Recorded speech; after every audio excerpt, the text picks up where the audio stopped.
Welcome to this month's Head Gardener's video log. As per usual, I'll be showing you my top plants of the month and also featured area.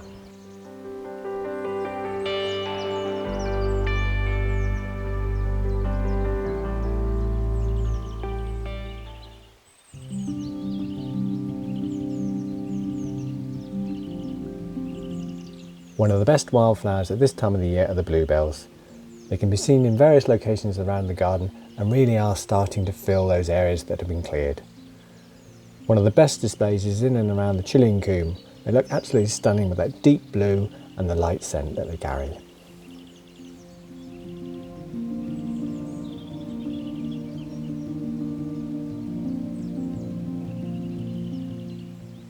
Davidia involucrata vilmoriniana is a rather nice tree that can be seen at the bottom of the Chilean Coomb.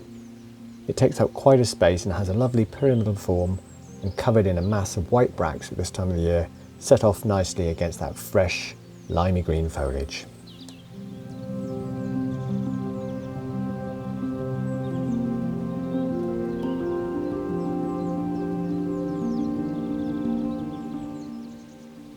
Another great wildflower at Trebah that's naturalised in various locations are the primroses. They have that lovely fresh yellow flower that has a light scent, and they really are starting to populate various different areas around the garden, but in particular down along Davidia Walk and banks around Mallard Pond.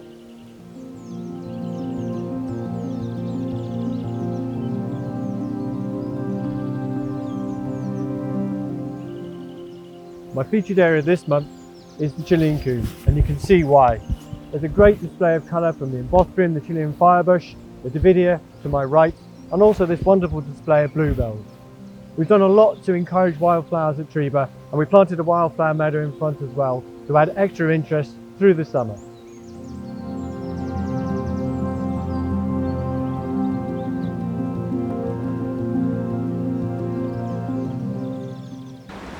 This is a great opportunity and position to see the elevated views that you benefit from as you walk the garden. We're looking back down onto the Chilean Coomb, my featured area this month, and you can see the different contrasts that you see from above. Again, looking through to some of those plants that I mentioned earlier. It really is a wonderful spot as you head along Radiata Path, and worth finding your way to just so you can enjoy this wonderful view. If you're looking for an interesting perennial to add to the garden, then Ike Infestuosum is a good choice.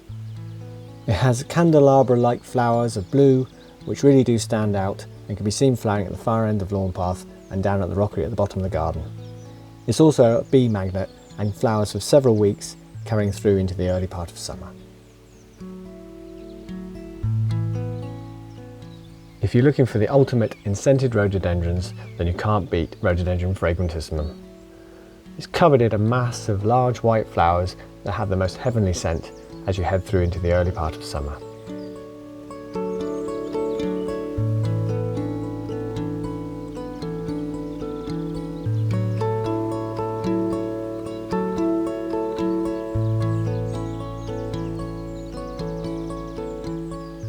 Another good plant for scent is Rhododendron Lute. It can be seen flowering along Badger's Walk and has lovely yellow flowers set against the naked frame.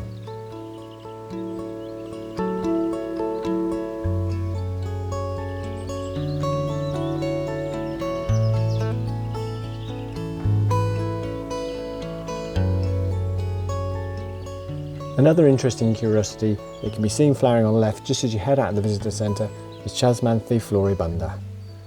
Similar in a way to Crocosmia but flowering much earlier, it really is worth seeking out as you head into the garden.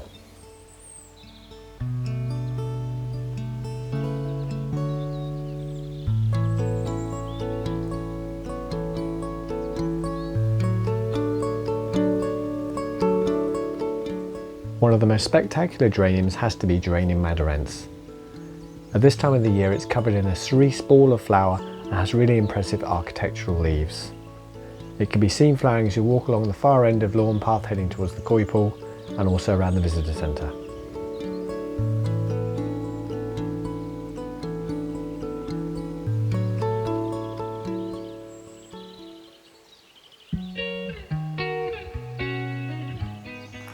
You'll have to forgive me for revisiting the Gunnera Plantation, but it is one of those plants you really need to see at different times and stages through the year.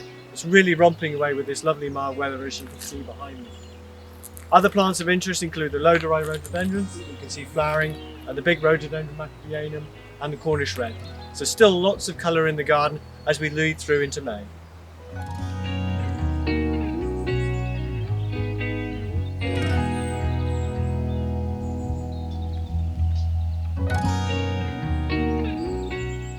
A quick progress report on the wall garden. As you can see, work is coming on really well, with the structures at the back almost complete, with the remaining roof elements to go in and follow on. Hopefully by the time we get through to August, the walls will be up, the stonework will be in place, and they'll be looking something like the finished article.